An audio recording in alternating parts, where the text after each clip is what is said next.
Get ready, because today we're diving into a topic that's both fascinating and often overlooked, the stories of women warriors throughout history. Yeah, it's really incredible when you start digging into the historical accounts, firsthand testimonies, even epic poems. We find these incredible women, not just fighting battles, but really shattering expectations and shaping the world around them. So true. We've got tons of sources to uncover here, and our goal is to find out not just what these women achieved, but how they did it, and what we can learn from them about leadership, courage, and defying expectations. And I think a perfect place to start is with, well, perhaps one of the most iconic figures who embodies those themes, Joan of Arc. Joan of Arc. Everyone's heard the name, the peasant girl turned military leader, turned saint, right? But I think today we're going to see her in a whole new light. We're talking early 1400s France, smack dab in the middle of the 100 Years' War with England. And this is where it gets really interesting. Joan's not a queen, not a princess. She's a farmer's daughter who claims to have these, well, divine visions urging her to lead the French army. Can you imagine being 17 years old and believing you're chosen by God to, save your country? Talk about conviction. But it wasn't just blind faith that got people to follow her. Joan had this incredible way of inspiring people. Oh, absolutely. Even hardened soldiers were convinced by her, convinced they could win even when the odds were totally stacked against them. And speaking of winning, we can't forget the Siege of Orleans. Joan's strategic thinking was unbelievable. She rallies the French troops, comes up with a really smart plan of attack, and bam, they win a victory that changes the entire course of the war. It's mind-blowing. A teenage girl in a male-dominated world outsmarting experienced military commanders. It makes you wonder, how did she do it? Divine intervention. Unbelievable charisma. It's hard to say for sure, but whatever it was, Joan's story shows us that leadership isn't about titles or brute force. It's about inspiring people to do what they never thought possible. It's such a powerful message, but also a tragic reminder that challenging the status quo, disrupting things, often comes with a heavy price. Right. Despite her victories, Joan was captured, accused of heresy, and, well, burned at the stake at just 19 years old. What a tragedy. Yeah. But even in death, Joan of Arc's story didn't end there. She becomes this symbol of French resilience, a martyr, and eventually a saint. Exactly. And that just goes to show you the impact of her story, how it continues to resonate with people even centuries later. But let's shift gears for a second and jump over to Roman-occupied Britain. There, a queen named Boudica is about to, well, unleash her fury on an empire. Queen Boudica. Joan of Arc might be known for her faith, but Boudica, she was all about righteous anger, right? Oh, absolutely. And to understand Boudica's story, you have to imagine life in ancient Britain under Roman rule. Your land is taken, your customs outlawed, your people treated as, well, less than. Huh. That was life for the Iceni tribe. And it's against that backdrop that Boudica emerges as this beacon of defiance. She wasn't just going to sit back and let it happen. When her husband died, the Romans, well, let's just say they added insult to injury. It was brutal. They took her property, they humiliated her publicly, and her daughters. Well, let's just say they suffered unspeakable atrocities. And those acts of cruelty were absolutely the catalyst for Boudica's rebellion. And it wasn't just a minor uprising. They were serious. Burning Roman settlements, attacking Roman citizens, even burning London, or Londinium as it was known then, to the ground. Boudica's rebellion, it shook the Roman Empire. It was a powerful message that their grip on power, as strong as it seemed, wasn't absolute. Her forces were eventually defeated, but her story, it lived on. A true testament to the power of resistance. You know, it's amazing to me how many of these stories, these incredible women, they're often left out of the history books. Like we're only just now really discovering their impact. It's true. And speaking of impact, get ready for this next story. We're heading over to medieval Japan, where a woman named Tomoe Gozen basically rewrote the rules just by existing. Tomoe Gozen. Okay, that name rings a bell, but I'll be honest, I'm drawing a blank. We're talking samurai warriors here, right? Like something out of a classic samurai film. Exactly. Picture the Genpei War, samurai clans battling it out for control of Japan, total chaos. But what makes Tomoe's story so amazing is that she was a woman in a world where women warriors were, well, practically unheard of. So she was breaking barriers before we even had a word for it. What was her, specialty? Was she known for a particular fighting style?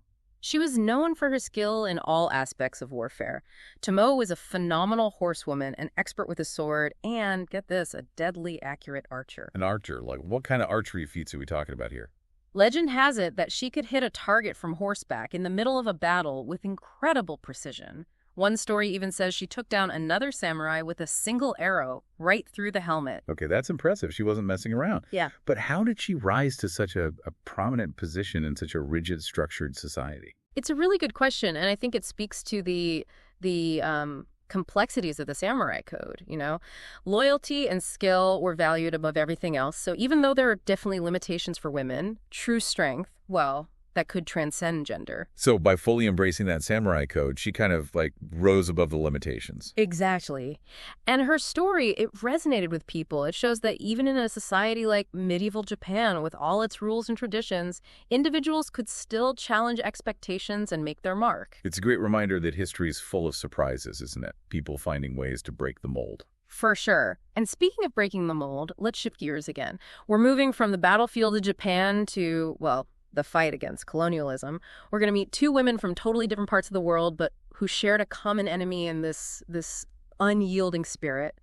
Nanny of the Maroons in Jamaica and Yaa Asantewaa in the Ashanti Empire. Okay, that's a part of history that I think a lot of people don't know enough about. Let's start with Nanny of the Maroons. Jamaica, we think beautiful beaches, right? Yeah. But the history of slavery there is, well, it's a dark part of the story. It is. And Nanny's story, it begins in that darkness. She was born in Ghana, taken from her home, and forced into slavery in Jamaica. Just awful. I can't even imagine the strength it took to not only survive that, but to fight back against it. But she did more than survive, she led.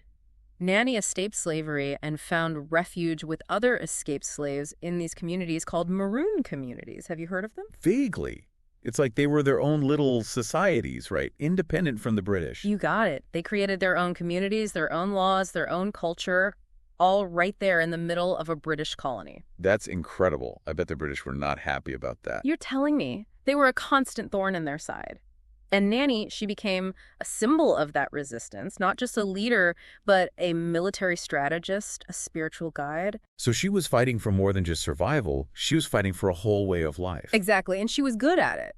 Nanny used her knowledge of the Jamaican terrain to outsmart the British Army time and time again. Wow, fighting the jungles against a whole army. Yeah. That's some serious bravery right there. It is, and it's also important to remember she was more than just a military mind. She was a healer, an advisor, a symbol of hope. She really did embody the spirit of resistance. It's amazing how someone who went through so much could rise to become such a symbol of hope for so many. It really is. Her story reminds us that the desire for freedom, it's universal. It transcends time and place. Speaking of which, our next warrior queen takes us to the Ashanti Empire in West Africa. We're about to meet Yaa Asantewaa. Yaa Asantewaa, even her name sounds powerful. And like Nanny, she also found herself facing the force of colonialism. And in the Ashanti Empire, the British, well, they tried to take something pretty significant, right? The golden stool. Exactly. And this wasn't just any old throne. This was like the soul of the Ashanti people, the embodiment of their nation. For the British to demand it, that was a direct attack on their entire identity. So the stakes were incredibly high. This wasn't just a political struggle. It was like an existential one. You got it. And when the Ashanti men were hesitant to fight back, Yaa Asantewaa, well, she wasn't having it. She was not about to back down. Not a chance. Yeah. There's this famous story. She rallied the Ashanti warriors with these words: "If you, the men of Ashanti, will not go forward, then we will. I shall call upon my fellow women." Wow, talk about a mic drop moment. She was ready to lead the charge herself. Exactly. And her words? They worked. The Ashanti people rose up against the British. Just like Nanny, Yaa Asantewaa was fighting to protect her culture, her people's very way of life. And even though they were ultimately defeated, their resistance, it had a huge impact. For sure. It became a symbol of resistance against colonial rule everywhere. It's amazing how these two women from different continents, different backgrounds, facing similar challenges, both embody that spirit of defiance. It makes you realize the fight for freedom, for self-determination, it's a universal story. It's something that connects us all.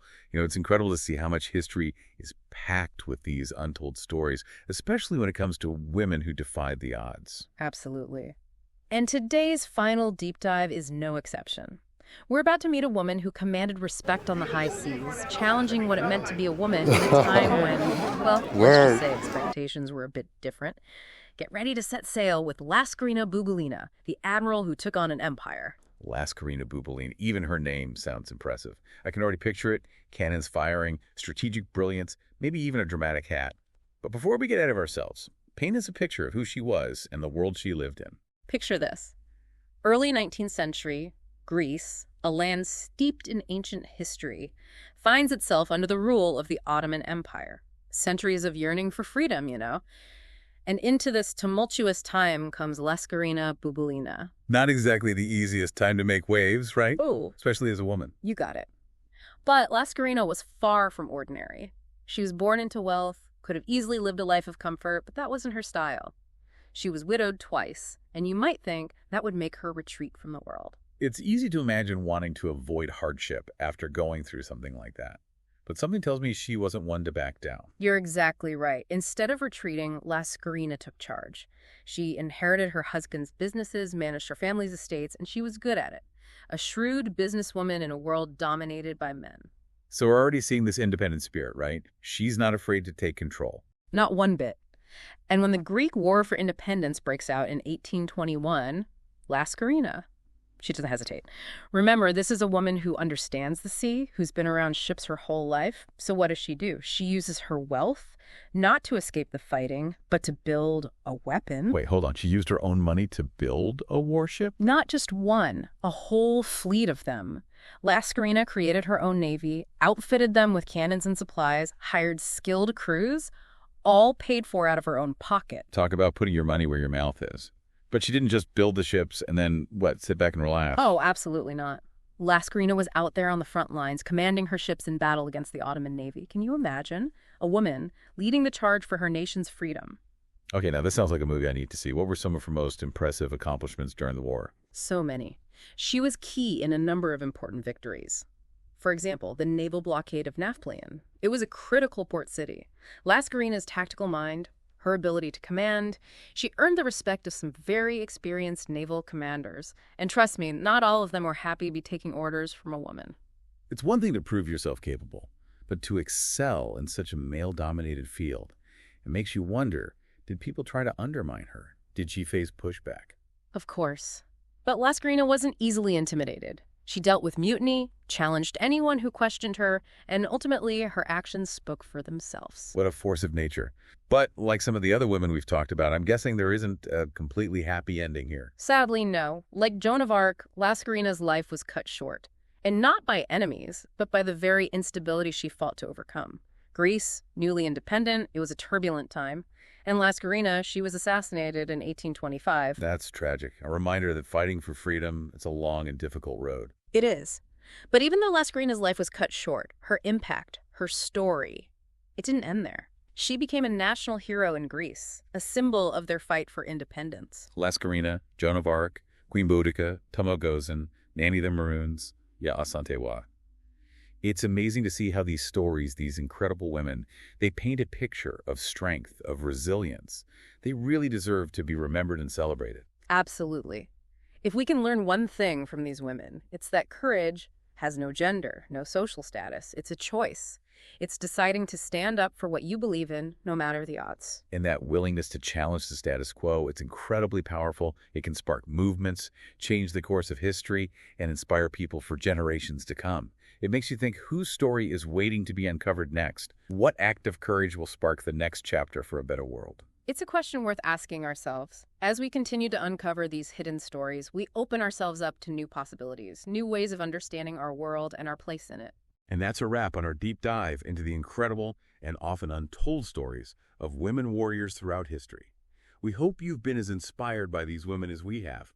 And maybe, just maybe, you feel a little fired up to go out and make a little history of your own. Thanks for joining us. And until next time, keep exploring, keep asking questions, and keep diving deep.